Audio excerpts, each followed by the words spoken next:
السلام عليكم ورحمة الله وبركاته. الحمد لله رب العالمين والصلاة والسلام على أشرف المرسلين وعلى آله وصحبه الفائزين برضا الله. يا عباد الله اتقوا الله. وعن أبي أمامة الباهلي رضي الله عنه قال قال رسول الله صلى الله عليه وسلم أنا زعيم وببيت في أعلى الجنة لمن حسن ഖുലുഖഹു റവാഹു അബൂ ദാവൂദ്. സഹോദരങ്ങളെ, അള്ളാഹുവിനെ സൂക്ഷിക്കണമെന്ന് എന്നെയും നിങ്ങളെയും ഒരുപോലെ ഓർമ്മപ്പെടുത്തുകയാണ്. അള്ളാഹു സുബ്ഹാനഹു വ തആല നമ്മെ മുത്തഖീങ്ങളിൽ ഉൾപ്പെടുത്തി അനുഗ്രഹിക്കട്ടെ. ആമീൻ. പലതും കേടുവന്നാൽ അതൊക്കെ നന്നാക്കാൻ പലരും ഉണ്ട്.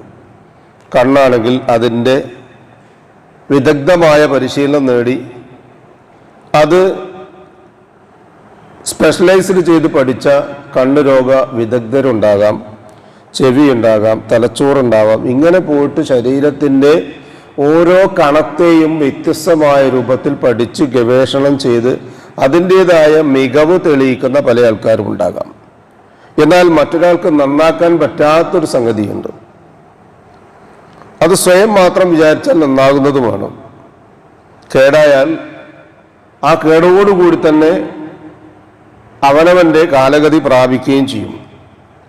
മനസ്സ് വെച്ചാൽ എന്താകുന്നതിനെ സംബന്ധിച്ച് റസൂലുള്ളാഹി സ്വല്ലല്ലാഹു അലൈഹി വസല്ലം പറഞ്ഞത് ഇമാം അബൂ ഹുറൈറ റളിയല്ലാഹു അൻഹു നിവേദനം ചെയ്യുന്നതും അബൂ ദാവൂദ് റഹ്മത്തുള്ളാഹി അലൈഹി അദ്ദേഹത്തിൻ്റെ ഹദീസ് കിതാബിലെ 4682 ഹദീസ് നമ്പറായി രേഖപ്പെടുത്തിയതും ഇങ്ങനെയാണ്: അക്മലുൽ മുഅ്മിനീന ഈമാനൻ, നിങ്ങളിൽ ഈമാൻ ഏറ്റവും പൂർത്തീകരിക്കുന്നവൻ. ഈമാൻ പൂർത്തിയാകുക ഓരോ വിശ്വാസിയും ആഗ്രഹിക്കുന്നതാണ്. അതെങ്ങനെ പൂർത്തീകരിക്കാം? കുറേ നിസ്കരിച്ചു, കുറേ നോമ്പ് പിടിച്ചു, സുന്നത്തുകളായത് പിടിച്ചു, കുറേ ദിക്റുകളും ഔറാദുകളും ഖുർആൻ പാരായണവും സദഖയും ഒക്കെ നിർവഹിക്കുന്നു. അതുകൊണ്ടൊക്കെ ഈ ഈമാനാകുന്ന സഞ്ചി നിറയുമോ? ഇല്ലെന്നാണ് റസൂലുള്ളാഹി സ്വല്ലല്ലാഹു അലൈഹി വസല്ലം പഠിപ്പിക്കുന്നത്. അഹ്സനുഹും ഖുലുഖ, അത് നിങ്ങളിൽ ഏറ്റവും നന്നായി സ്വഭാവം നന്നാക്കുന്നവനാണ്. ഖിയാറുക്കും ലി അഹ്ലിഹി, ആ നന്നാക്കുന്നതിൽ വെച്ച് ഏറ്റവും നല്ലവൻ തൻ്റെ കുടുംബത്തിൽ ഭാര്യയോട് സ്വഭാവം നന്നാക്കുന്നവരാണ്, ഭർത്താവിനോട് സ്വഭാവം നന്നാക്കുന്നവളാണ്, മക്കളോട് സ്വഭാവം നന്നാക്കുന്ന മാതാപിതാക്കളാണ്. മാതാപിതാക്കളെ നല്ല രൂപത്തിൽ സ്വഭാവത്തോടുകൂടി പെരുമാറുകയും ഇഷ്ടപ്പെടുകയും ആദരിക്കുകയും ബഹുമാനിക്കുകയും ചെയ്യുന്ന മക്കളാണ്. ഇങ്ങനെ അയൽവാസികൾ, നാട്ടുകാർ, കൂട്ടുകാർ എന്നിങ്ങനെയുള്ള സാമൂഹികമായ ജീവിതത്തിൽ വ്യത്യസ്തമായ തലത്തിൽ ഏതെല്ലാം രംഗത്ത് ഇടപഴകുന്നുവോ അവിടെയൊക്കെയും തൻ്റെ സ്വഭാവത്തിൻ്റെ സവിശേഷത ഉയർത്തിപ്പിടിക്കുന്നവനാണ് യഥാർത്ഥത്തിൽ വിശ്വാസത്തിൻ്റെ പൂർത്തീകരണത്തിൽ എത്തിയവൻ എന്ന് റസൂലുള്ളാഹി സ്വല്ലല്ലാഹു അലൈഹി വസല്ലം പറയാം. ചില ആളുകളുണ്ട്, എന്ത് കേട്ടാലും അതൊന്നും ശരിയാവില്ല, ഞാനിങ്ങനെ തന്നെ, ഒരു മാറ്റമില്ല. അങ്ങനെ മാറാതെ ഇരിക്കുന്ന ഒരാളെ സംബന്ധിച്ചിടത്തോളം ജീവിതത്തിൽ ഒരു ഗതിയും പ്രാപിക്കുകയില്ലെന്ന് മാത്രമല്ല പരലോകത്ത് എവിടെ എത്താനും പോകുന്നില്ല. ഉമർ റളിയല്ലാഹു അൻഹു അങ്ങനെ ചിന്തിച്ചിരുന്നെങ്കിൽ എവിടെയെങ്കിലും എത്തുമോ? ഇല്ല. അങ്ങനെ ഓരോരുത്തരും, അതുകൊണ്ട് നമ്മെ നന്നാക്കാൻ നാം മാത്രമാണ് എന്ന തിരിച്ചറിവുണ്ടായാൽ അതുവഴി സ്വഭാവം നന്നാകുന്നതോടുകൂടി തന്നെ എവിടെ എത്തും? റസൂലുള്ളാഹി സ്വല്ലല്ലാഹു അലൈഹി വസല്ലം പറയാ, അന സഈമുൻ, ഞാൻ ജാമ്യക്കാരനാണ് എന്ന് പറഞ്ഞ ഹദീസിൽ 3 തരം ആളുകളെയാണ് റസൂലുള്ളാഹി സ്വല്ലല്ലാഹു അലൈഹി വസല്ലം എണ്ണിയത്. ഒന്ന്, ഇന്നലെ നമ്മൾ പറഞ്ഞ സ്വർഗത്തിന്റെ നടുത്തളത്തിൽ വീട് കിട്ടുന്നവൻ. കഴിഞ്ഞ ദിവസം പറഞ്ഞ സ്വർഗത്തിന്റെ ചുറ്റുഭാഗത്ത് വീട് കിട്ടുന്നവൻ. ഇവിടെ റസൂലുള്ളാഹി സ്വല്ലല്ലാഹു അലൈഹി വസല്ലം പറയാ, അന സഈമുൻ, ഞാൻ ജാമ്യം നിൽക്കാം. നിങ്ങൾക്കതിന്റെ മതിയായ ഇബാദത്ത് നിർവഹിക്കാൻ കഴിയാത്തവരോ സാമ്പത്തികമായ ശേഷിയില്ലാത്തവരോ ജീവിതത്തിനിടയിൽ നിന്ന് അത്തരം ഇബാദത്തുകൾ നിർവഹിച്ച് പൂർത്തിയാകാത്തവരോ തെറ്റുകുറ്റങ്ങളിൽ പെട്ടുപോയോ എന്ന ആ ഒരു ആദിയും വേവലാതിയും ഒക്കെ ഉണ്ടെങ്കിൽ പോലും അവനവൻ്റെ ജീവിതത്തിൻ്റെ നാളത്തെ വിജയത്തെ സംബന്ധിച്ച് ആർക്കെങ്കിലും പരിഭ്രാന്തി ഉണ്ട് എങ്കിൽ അവർക്ക് ആശ്വാസം നൽകിക്കൊണ്ട് റസൂൽ പറഞ്ഞതാ, അന സഈമുൻ, ഞാൻ ജാമ്യം നിൽക്കാം. എന്തിന്? വബിബൈത്തിൻ ഫി അഅലൽ ജന്ന, സ്വർഗത്തിന്റെ ഏറ്റവും ഉന്നതമായ സ്ഥലത്ത് ഒരു വീട് കിട്ടാൻ വേണ്ടി. അതാര? ലിമൻ, ഒരുത്തനാണ്.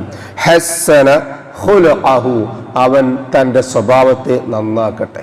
സ്വഭാവം നന്നാക്കിയാൽ വിശ്വാസം നന്നാവും, വിശ്വാസം നന്നായാൽ കർമ്മം നന്നാവും, ജീവിതം നന്നാകും, മരണം നന്നാവും, ഖബറിലെ കിടത്തം നന്നാവും, പരലോകത്ത് നന്നാവും, വിജയം വരിക്കാൻ കഴിയും.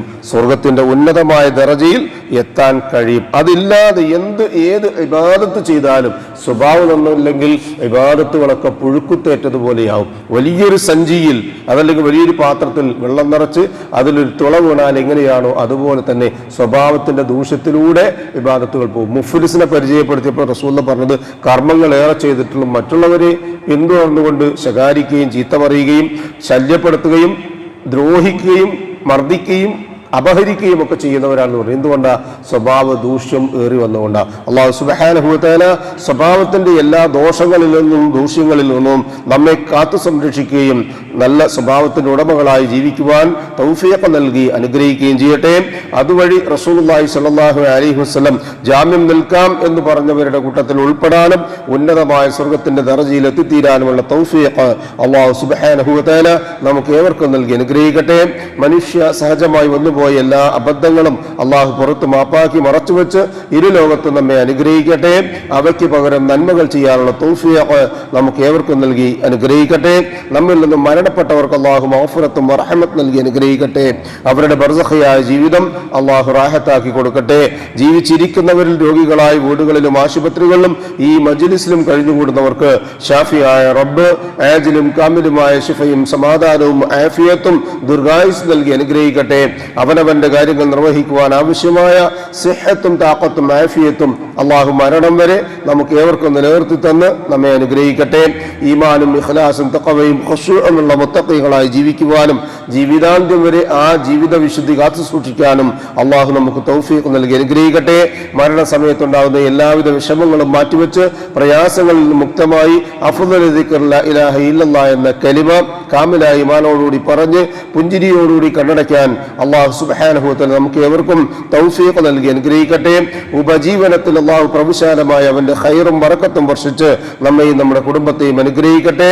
ദുആ കൊണ്ട് വസിയത്ത് ചെയ്തവരുടെ നല്ല മുറാദുകൾ അള്ളാഹു ഹാസിലാക്കുകയും പ്രയാസങ്ങൾ ശാരീരികവും സാമ്പത്തികവും മാനസികവുമായത് എത്രയും പെട്ടെന്ന് പരിഹരിച്ച് അവർക്കും നമുക്കും ആശ്വാസം നൽകി അനുഗ്രഹിക്കുകയും ചെയ്യട്ടെ.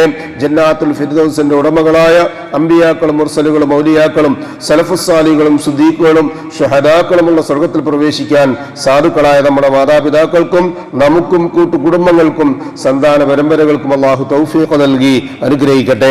അല്ലാഹുമ്മ ഗഫിർ ലിൽ മുഅ്മിനീന വൽ മുഅ്മിനാത്ത് വൽ മുസ്ലിമീന വൽ മുസ്ലിമാത്ത് അൽ അഹ്യാഇ മിൻഹും വൽ അംവാത്ത് ഇന്നക മുജീബുദ് ദഅവാതി യാ ഖാദിയൽ ഹാജാത്ത് റബ്ബനാ തഖബ്ബൽ മിന്നാ ഇന്നക അൻതസ് സമീഉൽ അലീം വതുബ് അലൈനാ ഇന്നക അൻതത് തവ്വാബുർ റഹീം واغفر لنا يا غافر المذنبين ربنا هب لنا من أزواجنا وذرياتنا قرة أعين واجعلنا للمتقين إماما ربنا ظلمنا أنفسنا وإن لم تغفر لنا وترحمنا لنكونن من الخاسرين اللهم أجرنا من النار اللهم أجرنا من النار اللهم أجرنا وأجر والدينا من النار ربنا آتنا في الدنيا حسنة وفي الآخرة حسنة وقنا عذاب النار